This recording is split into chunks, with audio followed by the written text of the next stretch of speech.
I'll call this meeting to order.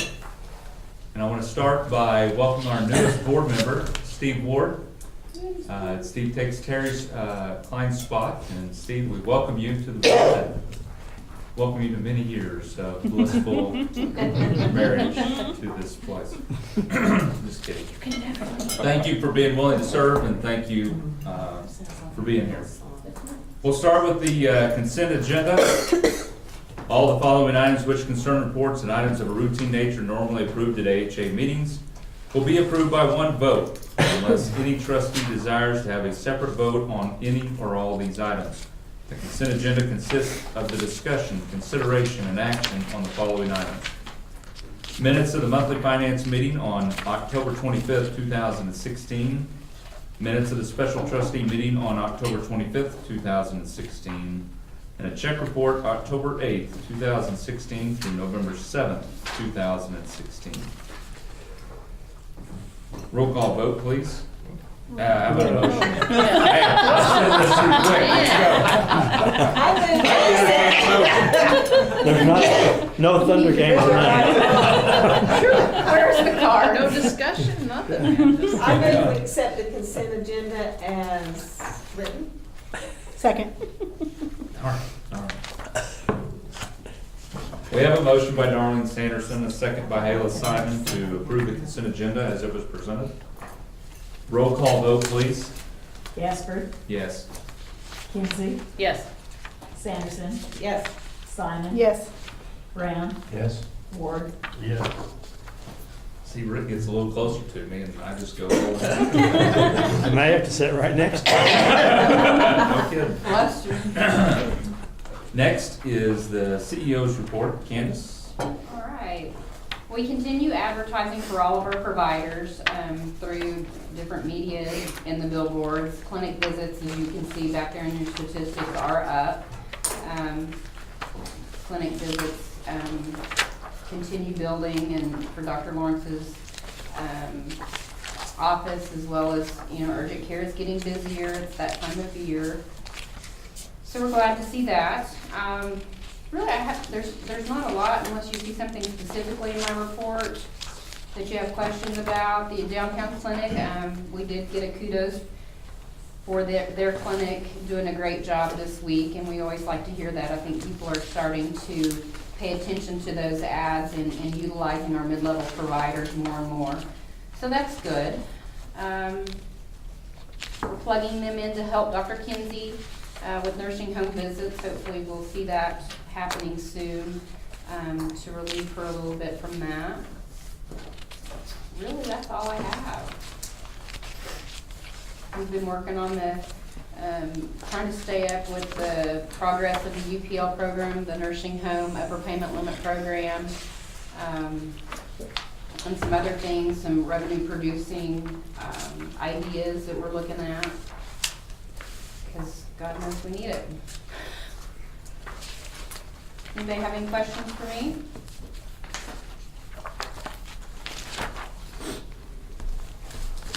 If there's no questions for Candace, I would entertain a motion. I move we approve the CEO's report. I'll second it. We have a motion by Dr. Brown, a second by Dr. Kinsey to approve the Share Medical Center written report for November 15, 2016. Roll call vote, please. Kinsey, Yes. Sanderson, Yes. Simon. Yes. Brown, Yes. Ward, Yes. Gasper. Yes.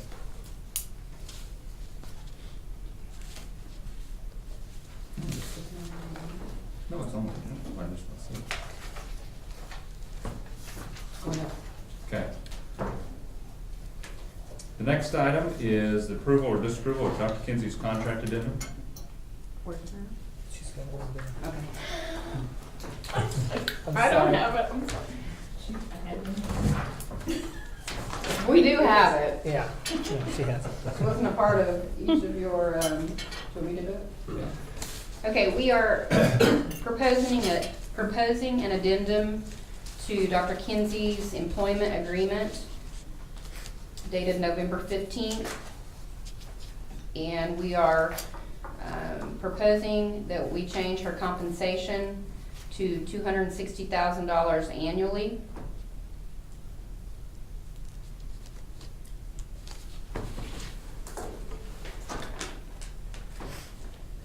Dr. Kinsey works her tail off.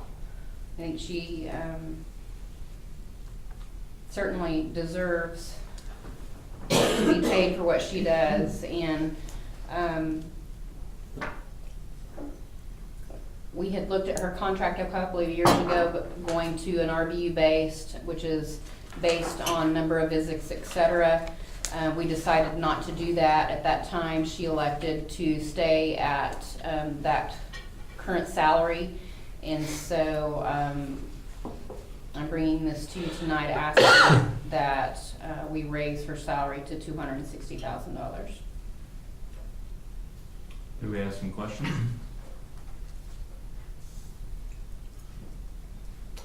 If not, I make a motion that we approve Dr. Kinsey's contract.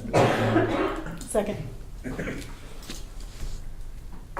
I have a motion by Dr. Brown. I have a second by Hala Simon to approve Dr. Kinsey's contract addendum. Roll call vote, please. Sanderson, Yes. Simon, Yes. Brown, Yes. Ward, Yes. Gasper, Yes. Kinsey. I correctly abstain.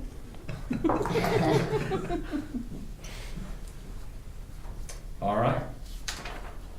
The next item is the approval or disapproval of the boiler and asbestos abatement bids. There's another thing we've been working on, and I'll have to find that in my packet. Sure, it's at the end of your report. Let's see.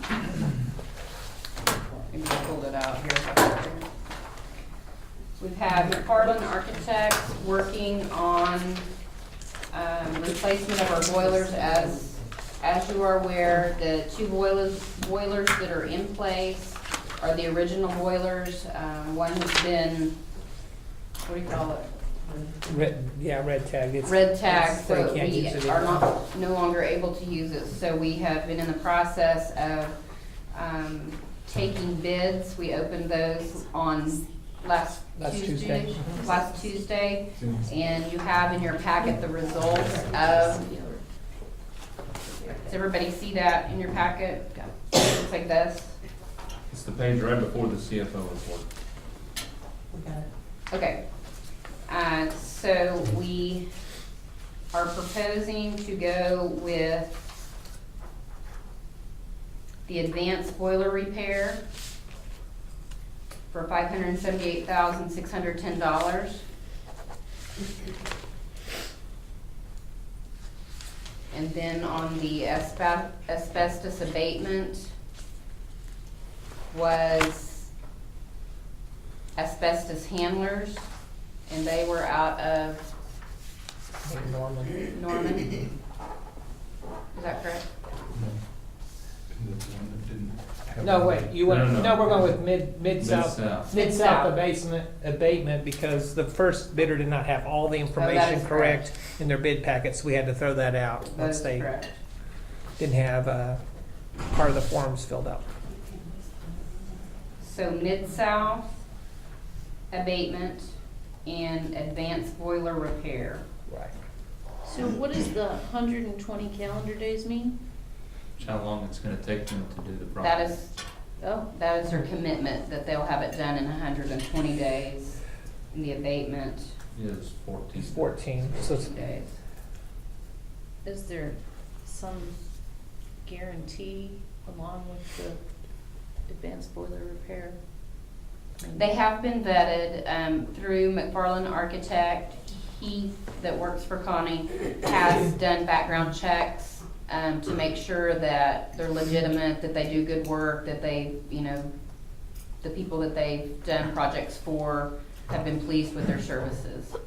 So it's not like we've just, yeah, we'll take that.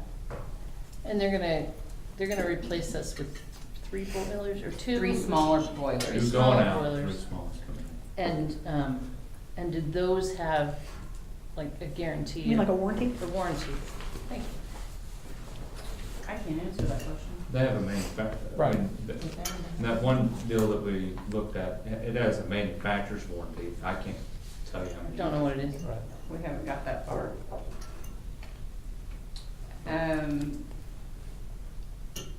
The current boilers that we have in place have asbestos around them, around some pipes back there and actually in them. So that was the reason that that had to be a separate item, was the abatement of that asbestos. And you can see the Luckin bill, I believe it was the Luckin bill included, He No, was gonna, Hun- right. was that Hunter or, yeah, Hunter had both of them. Hunter had both of them in there and it was still more than those two being separate.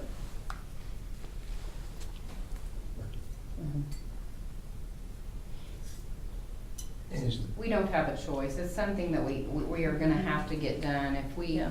If we go down, you can see the timeline on that. We are pushing it. We really need to, get the project underway, because if the boiler that we're currently up on goes down, we will have to bring in a temporary system to heat our water and the heating for the And the it'll end up hospital. costing a lot. and it'll cost us about as much as this whole project will cost us. Originally, whenever we first started doing this, we were thinking this was gonna be closer to $1 million. So this is better than what we had anticipated. I know that the boilers have been something, that ever since I've been on this board has been something that's been a contention, whether they would go down or not. I know years ago we replaced one, or we were able to get it repaired for about $200,000, and now you can't even get them repaired. And the other part of this is why this is, this also takes care of, is an alternative source, fuel source, Which we were required to have, right, that we didn't have to have before. So that's something else that's part of it. which will be a huge propane tank sitting in the back parking lot. I move that we Well- approve. yeah, the propane tank only is in one column. That's the fill. That was to fill the propane tank. Oh, okay, so the tank is, installation is a part of the boiler replacement bid? Yes. Yes, it It is. is. Okay. That was part of the spec. Thanks, Dr. Brown. Before you make this, Okay, Get before I ready. do this, we really need to do this in two parts. right, Need to do the boiler replacement and and, then, Even though we have only one spot on there, we can do that? Okay, so. because it's all part of that.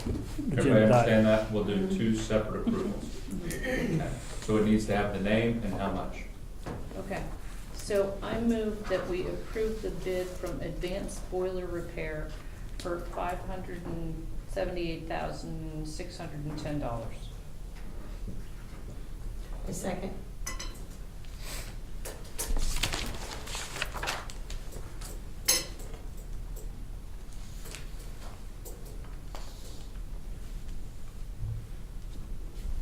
Okay.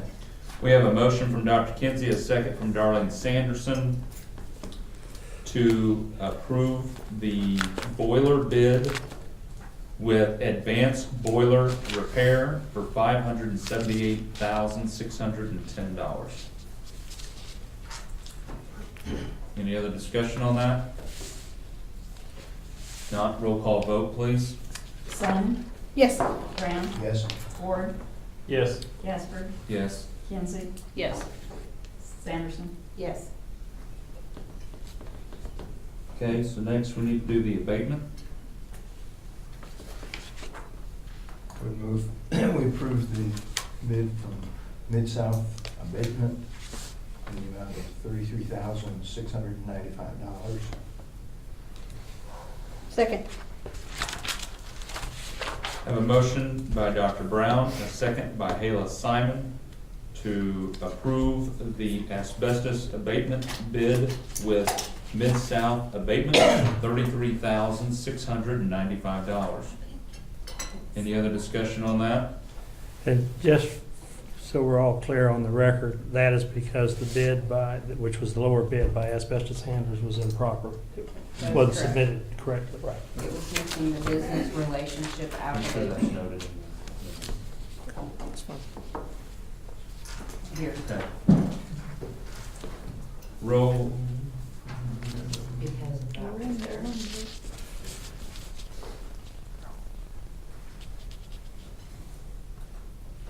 okay. Roll call vote, please. Brown, Yes. Ward, Yes. Casper, Yes. Kinsey, Yes. Sanderson, Yes. Simon. Yes.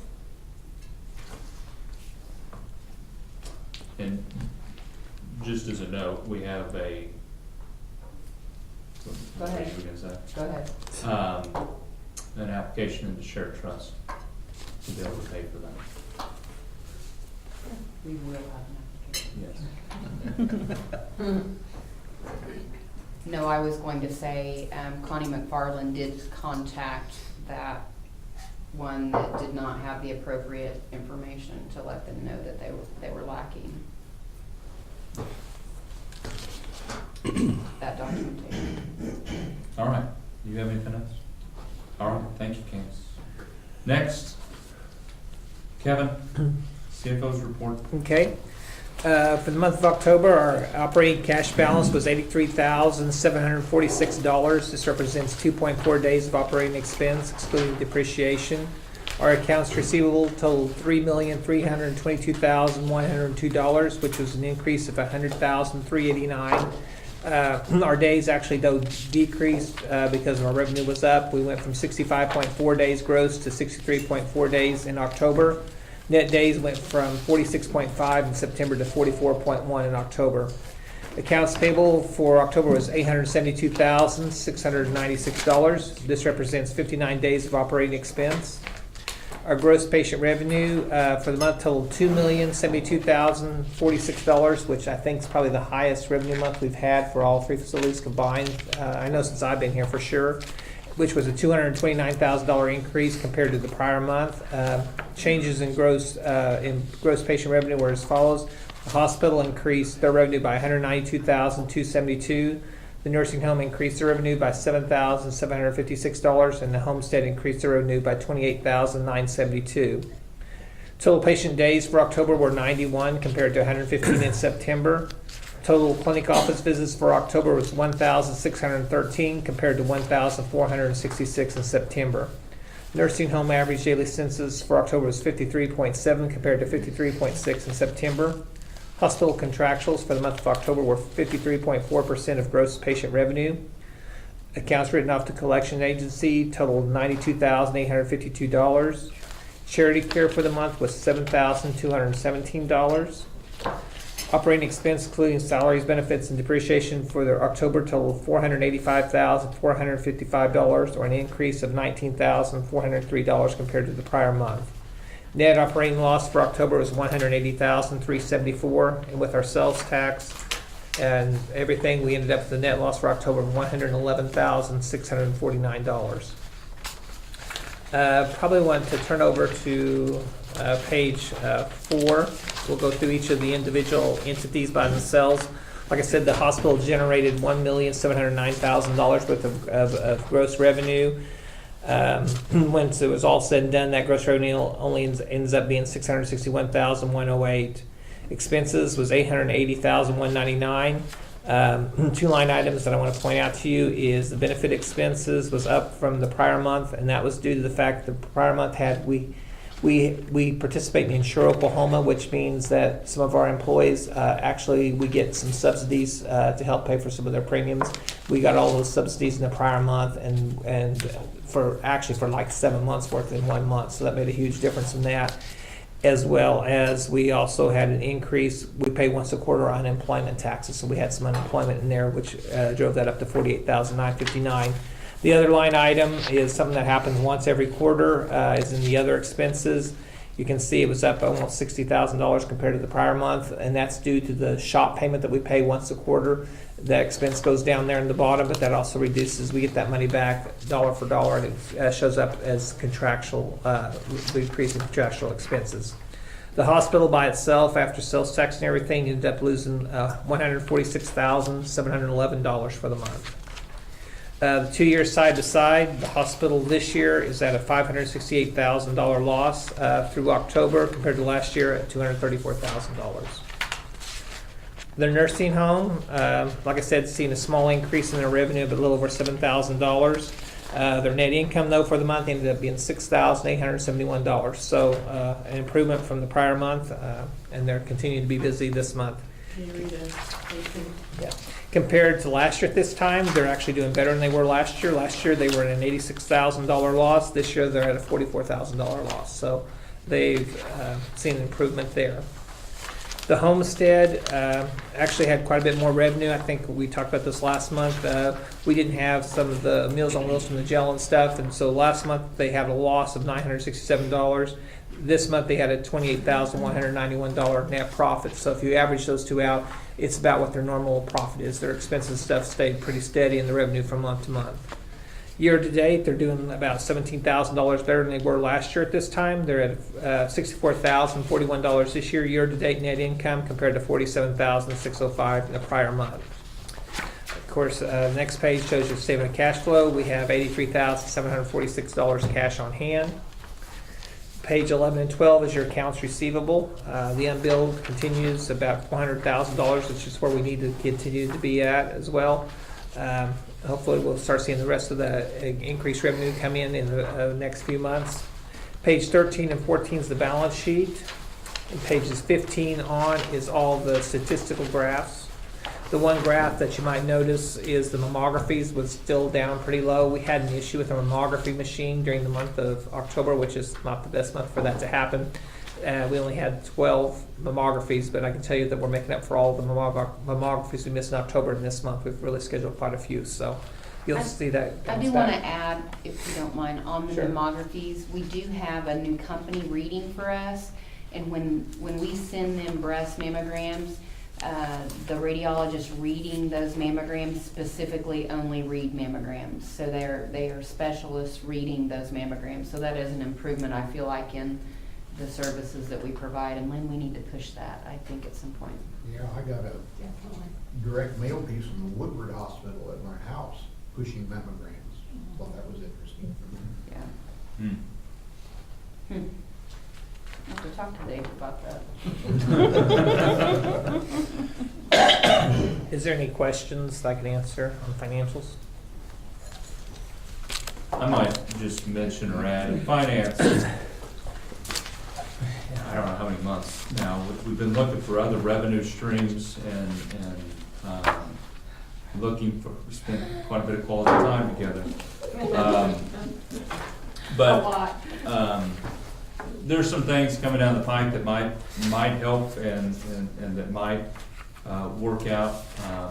There's a few things, the agreements haven't been necessarily signed yet, so I hate to say, but some of the things that maybe some of the people in the community have been missing will be coming back, and then hopefully some of these other income streams will help us create or take care of some of this cash flow issues. And if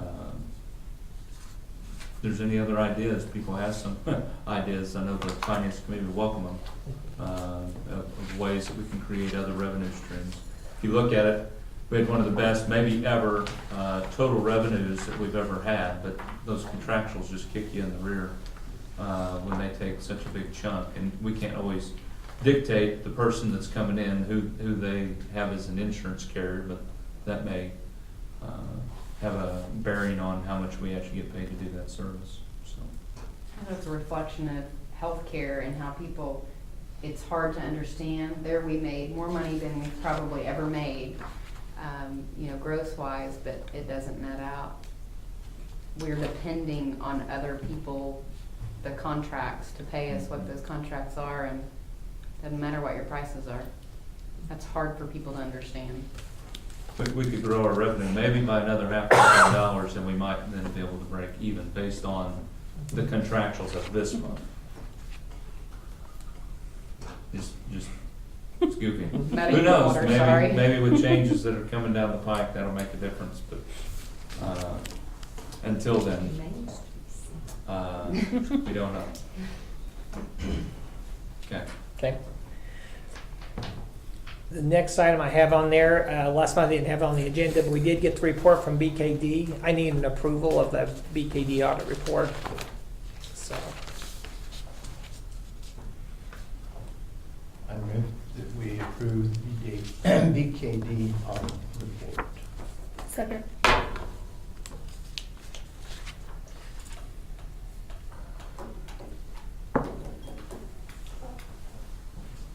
So there was no changes from? No changes, Right, no. okay. All right, we have a motion by Dr. Brown, a second by Ayla Simon to approve the BKD audit report. Any other questions?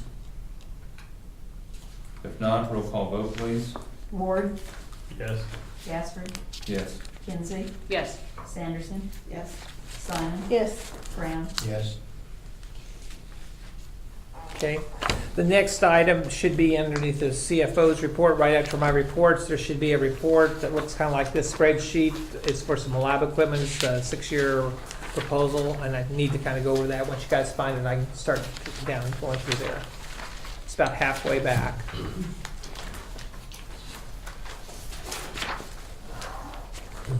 Right there it is. Does everybody have it?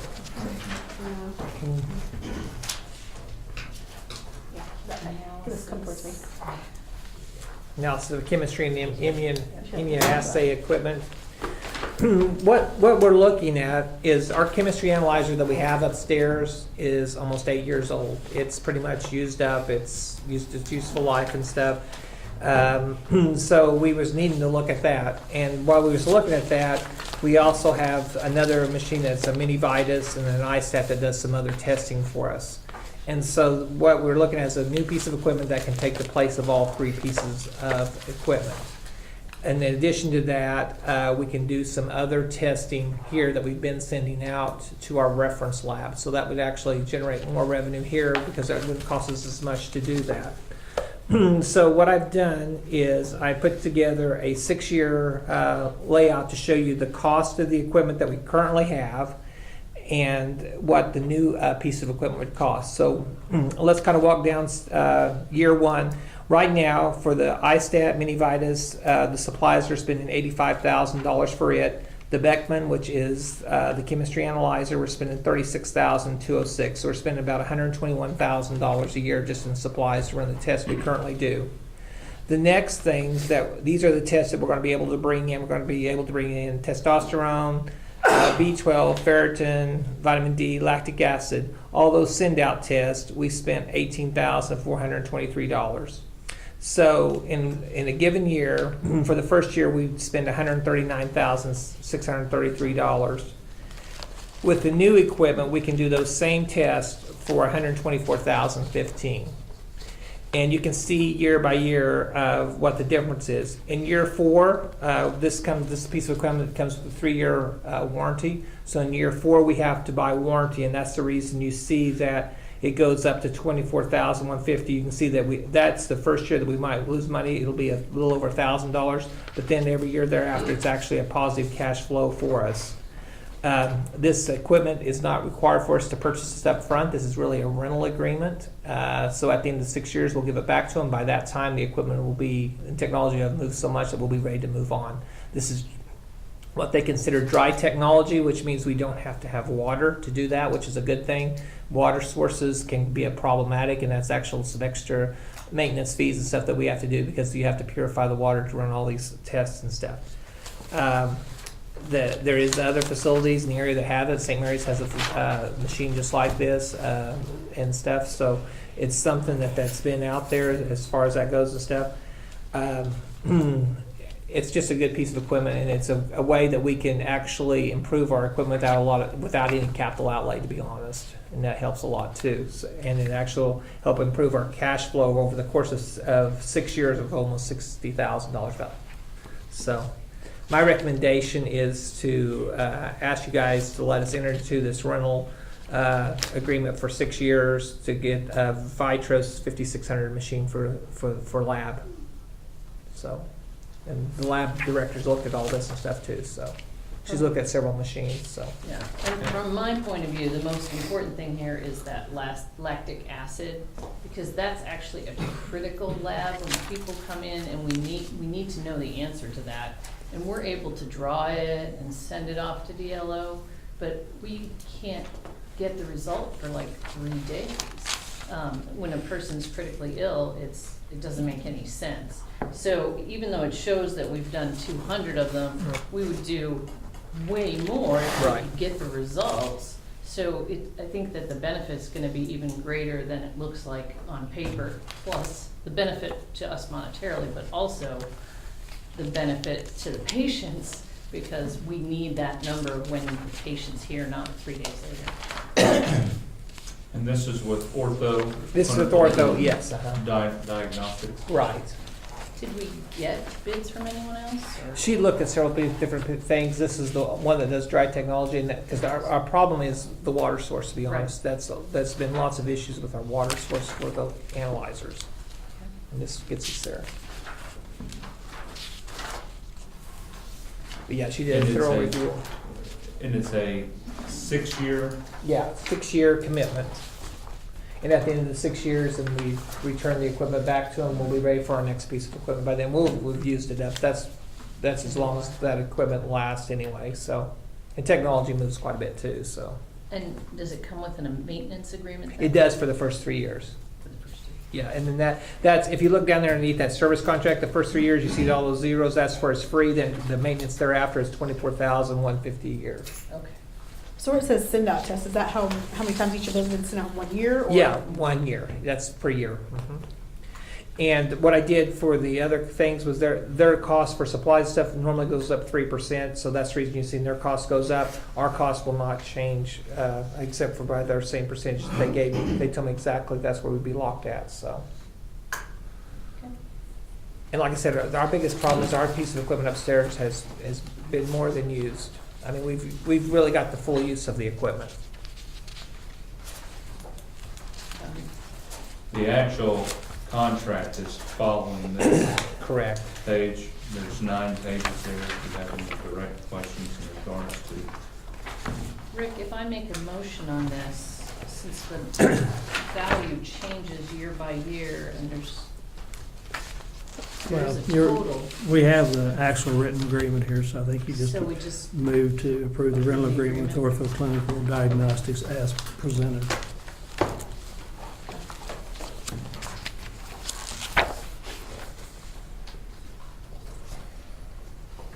so I move to approve the agreement with Ortho Clinical Diagnostics for a lab analyzer as written. A second.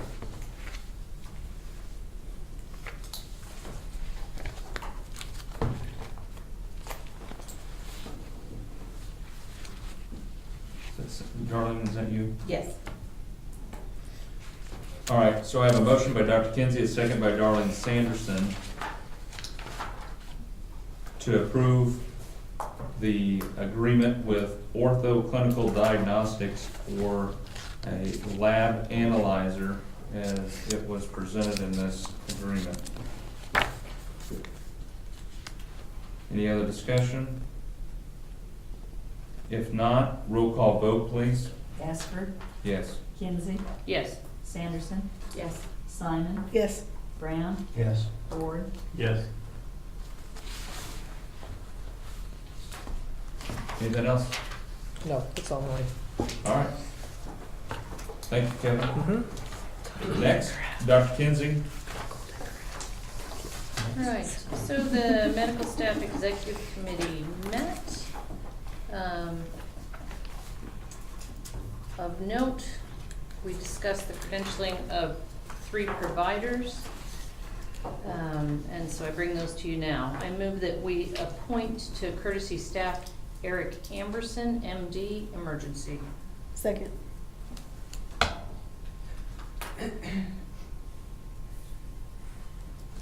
Have a motion by Dr. Kinsey, a second by Hayla Simon to appoint to courtesy staff Eric Amberson, MD, in the ER.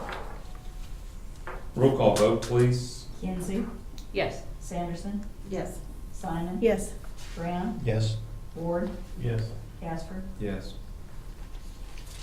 I also move that we appoint courtesy staff Scott Turner, MD, Emergency. Second.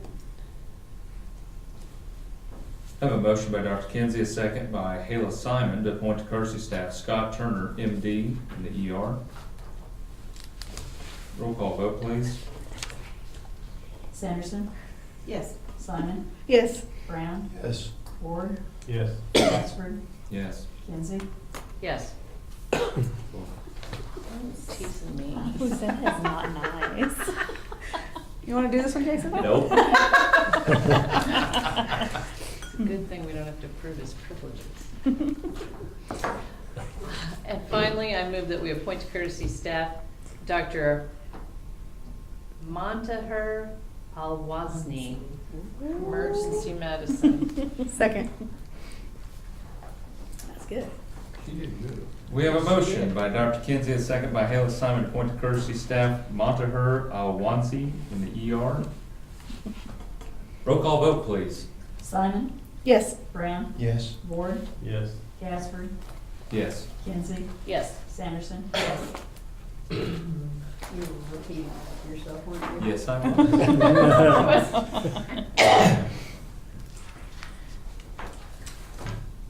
Coffee? I thought we were gonna go to that. All right, so the QAPI met, you have the minutes here. I'll just bring to your attention a few things on health information tasks. We had a few months that there were challenges, but we're up to 100% in October. And the whole health information initiative, we've got compliance rates up to 100% now also.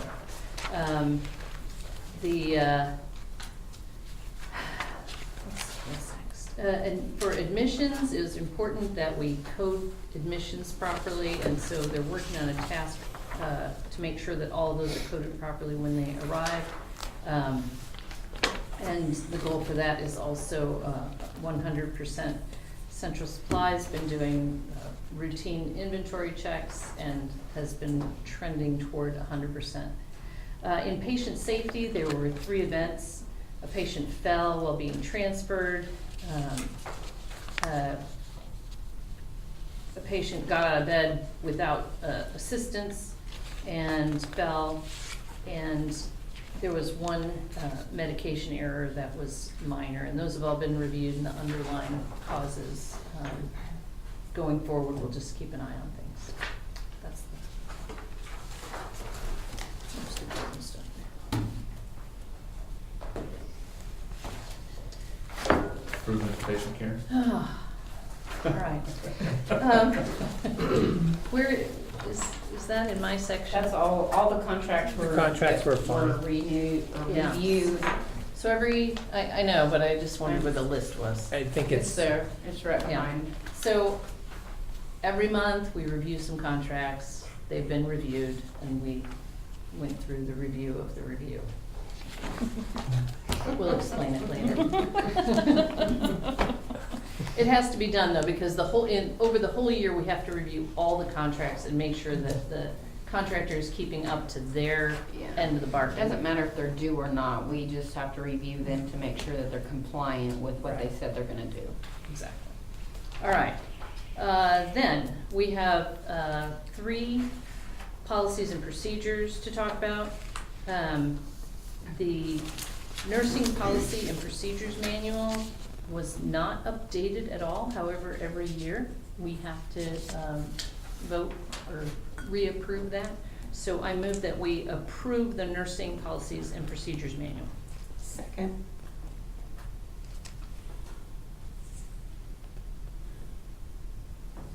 We have a motion by Dr. Kinsey, a second by Darlene Sanderson to approve the nursing policies and procedures manual. Roll call vote, please. Brown, Yes. Ward, Yes. Casper, Yes. Sanderson, Kinsey, Yes. Sanderson, Yes. Simon. Yes. Next is the pharmacy control and security policies. These have been changed based on requirements to only allow a couple of people to have access to the key code.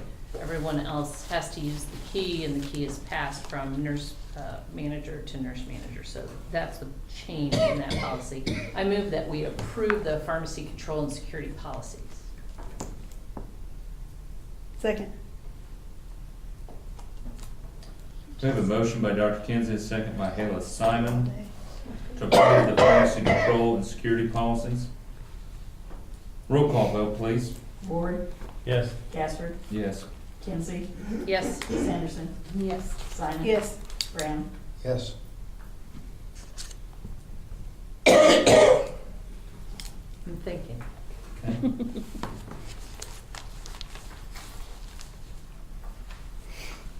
There was a change to the IV admixture policy.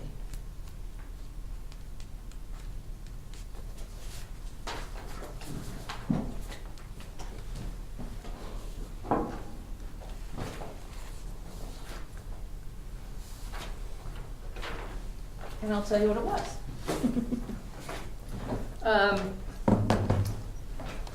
It was kind of rewritten entirely.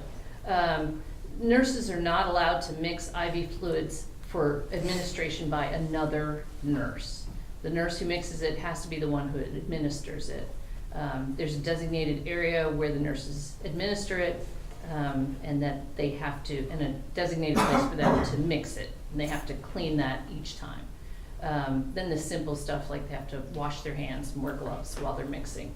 And then IVs that are mixed by nurses are to be used immediately within 1 hour.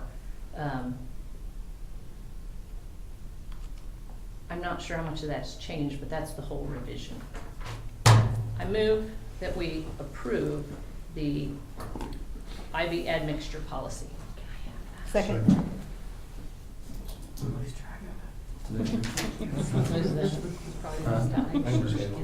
Hala, is that you? Yes. All right, I have a motion by Dr. Kinsey, a second by Hala Simon to approve the IV admixture policies. Roll call vote, please. Gaspard, Yes. Kinsey, Yes. Sanderson, Yes. Simon. Yes. Brown, Yes. Ward. Yes.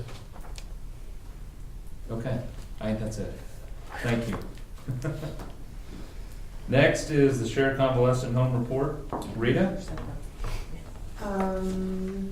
October was kind of stable, busy. We had, of course, Halloween, we did have several staff members, dress up for that. The residents enjoyed, snacks for that. October, we spent a lot of time trying to make sure we were looking at all our expenses and our staffing. We are continuing to do that for November. November looks promising, but I'm gonna cross my fingers. I told Kevin, let's cross our fingers. And our letters for our rate increases went out in October, and that was effective November 1st. We had a couple of little issues that we've listened to, but we also explained our reasonings for that. Nothing really big. I remember years ago it used to be a major deal, so it's not. Healthcare is needed for the elderly. We have a responsibility to provide those services to the community, and we have to do what we have to do that. So, Christy is working hard on decreasing the number of agency hours that we use in the nursing home. We are awaiting our revisit from the state health department. Probably maybe the end of this week or next week is when I'm looking. But we're ready. Everything's fixed that we said we would fix. And we'll get ready for Thanksgiving. And of course, get ready for Christmas, which will be busy. We usually always have quite a few guests for Thanksgiving. So we'll try to make arrangements for accommodating them. Any questions? Thank you for what you do. I know your job's very difficult. That's a hard It job. is so rewarding. It really is. It's worth it. Then you're in the right place. Thank you. Next is the homestead report. Kelly? As Kevin mentioned, we had a pretty good month in October, combined with some catch-up from the month before, but 86% occupied during the month of October. Had some reservations get wrapped up and people get moved in, and we have 2 more move-ins scheduled here before next week, so. Will that be the highest? Huh? Will that be the highest you've had? Why do you laugh? Yes, it will be the highest. It will. We count paid nights, and our residents pay on a 30-day lease. So even if they move out, they still have a paid night through the end of the month. And so we had some people whose health issues had overtaken their level of independence, and so by the end of this month, middle of next month, we'll have had 5 people move out, 4 of them for those health-related reasons. So it's they've gone on to higher levels of care. We did have one person that had a great experience at the homestead, but missed home, perfectly independent. Really thought he'd try it out to see if that's how he wanted to retire. He just decided that he'd rather go back home for now. He was going home about every day and working on stuff at the house anyway, so. So that made sense, and didn't have anything that happened that didn't make sense for all these people, so we went from probably going to break the 90% mark to, we'll be just under, I think, for the month of November. We'll still be over 75% once December and January close out, barring no significant changes. Had a pretty active activity calendar in October. We in the first part of November, but we had the folks from the museum come up after they did the tombstone tour at the cemetery. They came up and reenacted all of that stuff for us at the homestead. I think we got probably 90% of their total presentation, and it was pretty fascinating. The residents all loved it. In your report, there was a trip planned to Canton Casino, but it didn't make. I don't know, something came up. People just didn't want to go by that morning when they actually got around time to go. So, but they're planning another casino trip before long, and we will be. We're still planning to have our Christmas open house on December 8th from 6 to 8 p.m. Nothing significantly different than previous years. We'll still have some good entertainment, have good food, and I'm just hoping that we get the Christmas decorations finished up. So I feel like we should start now, but we can't decorate for Christmas yet.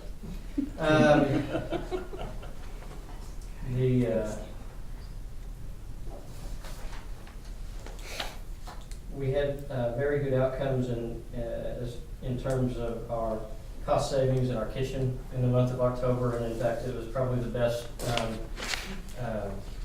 lowest cost per meal we've had in the last 2 years, $1.71 per meal that we provided across all of our service lines. So management in that department has been working really hard to curb those costs, and I think we'll see a slight tick up in November and December, if for no other reason than those are the months that have our holiday meals and they're a little more expensive. But on the other side of the expense side is the dietary department is our largest wages and benefits area, and we'll have filled all of our vacant positions during the month of October. In November, we should see, if there's any overtime, I'll be surprised. So. I do want to add, speaking of food, I do get a lot of compliments, and I think if you've sat on the board for very long and been at the meetings, that you've noticed a huge improvement in the food quality. And when I visit patients upstairs, their food comes from being cooked at the nursing home. I don't get food complaints, and that's huge. I mean, when people come, that was one of the biggest complaints that we got, was the food was terrible, and we quit eating it, and we finally decided, you know what, if we're not gonna eat it, how do we expect our customers to eat it? And I think it's been, what have we been with them, 3 years now? 3 years, I think. 4 years, and I think it's made a huge difference in both, all three places. I agree. That's the homestead report. I'm happy to answer any questions. Any questions for Kelly in regards to the homestead? If not, foundation report? If you'll recall, at the last AHA meeting, I mentioned we had a special meeting scheduled for the foundation, and we did some housekeeping issues with regard to names on checking accounts and you know, that kind of stuff. But we also approved to add the hospice, the funds that had been previously restricted for hospice contributions, transferred into our investment funds to keep the principal still restricted for that hospice purpose, but to add it to our funds that are generating a higher level of interest income. So in doing so, we were able to also get a $2,000 match from the Communities Foundation when we made that transfer. So very good opportunity there. Timing was good, I guess, more than anything. I have gotten word from the Communities Foundation that starting in January, every dollar we move to the Communities Foundation, they'll give 5 cents on the dollar. Up to this point, they've had, if you give $10,000, then we'll match this, or if you give 25, we'll match this. But starting in 2017, 5 cents on every dollar, they'll give a match to our funds. So that's good. Once a year, and we'll do this probably in January as well, but we look at our total number of unrestricted gifts that didn't come in for any particular purpose, and per our investment policy, we will move 75 to 90% of that into the endowment funds at the Communities Foundation, so that we're continuously growing that endowment fund. And then we, of course, still have the restricted gifts for all those purposes, and that's primarily what we use our foundation funds for.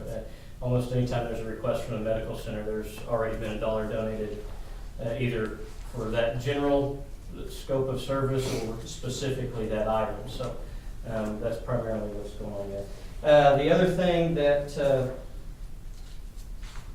was on the agenda for that special meeting was that also with the Communities Foundation, we have a scholarship for high school seniors.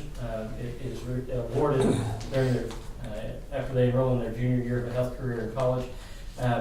All the scholarships with the Communities Foundation are going to online, so you would apply online, and all the criteria is listed online and all that. So we had actually, not that I could find documented, we had practiced what our criteria had been as someone going into a healthcare career, preference given to those with interest in meeting a local area need in healthcare.